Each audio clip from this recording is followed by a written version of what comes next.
Guys যাদের যাদের new server লাগবে এই ভিডিওটা দেখে যান। গাইস এখানে আছে মিটিং পয়েন্ট, স্পন পয়েন্ট যেখানে আপনারা স্পন হবেন।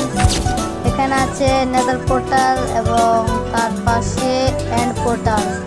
এন্ড পোর্টাল বা নেদার পোর্টাল দিয়ে আপনারা যেতে পারবেন এন্ড বা নেদারে।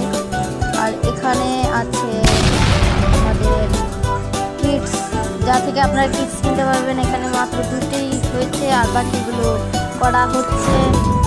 আর এখানে সব যার থেকে আপনারা সার্ভার আইতে এখানে